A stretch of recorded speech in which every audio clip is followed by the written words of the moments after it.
was actually very excited to hear that we were doing a DC exclusive game. You know, it was fun working on MK versus DC, but it was intriguing to me to do strictly a DC game. Prior to this, obviously, we've been well known for Mortal Kombat, but this was a chance to sort of break out and show that we can do amazing things with sort of other different worlds. And given the opportunity to take a world such as DC was a once-in-a-lifetime chance. Get down! At the very beginning, we knew the general style we wanted to make Injustice. We wanted to make sure it didn't play like other fighting games out there. Like, there's a lot of fighting games that are done back to block with cross-up stuff, and we want to make sure that this game is still different from that game. It has its own like footsie pace, it has its own like projectile game. It doesn't really play like any other fighter out there.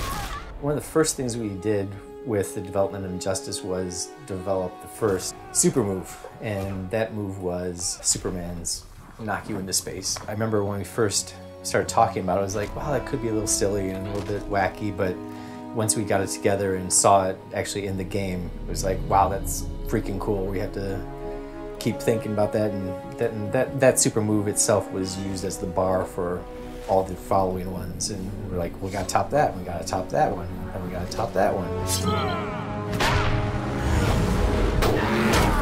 One of the defining moments for me in development was Flash's super move, and everybody always says Superman, and that was the first major one, but then the challenge became, how do we do that again?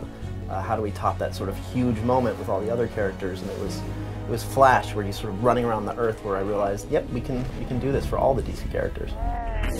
I mean, in terms of the story, I think when we got the email back from DC, because we're writing the script, and we get this letter from the gentleman over there who's reviewing stuff, and he says, this script is awesome, in all caps. I think we kind of knew we were in a really good place, and then had this awesome responsibility to actually execute. Superman, don't!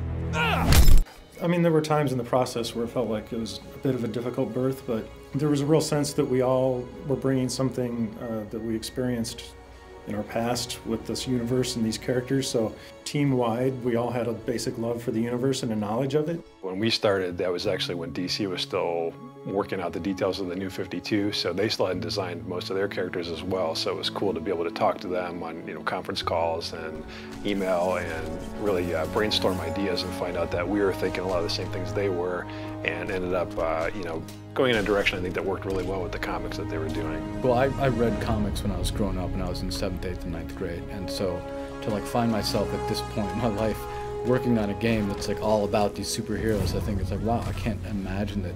I would never have imagined that something like that would ever happen, that I'd be involved in working on a project like this.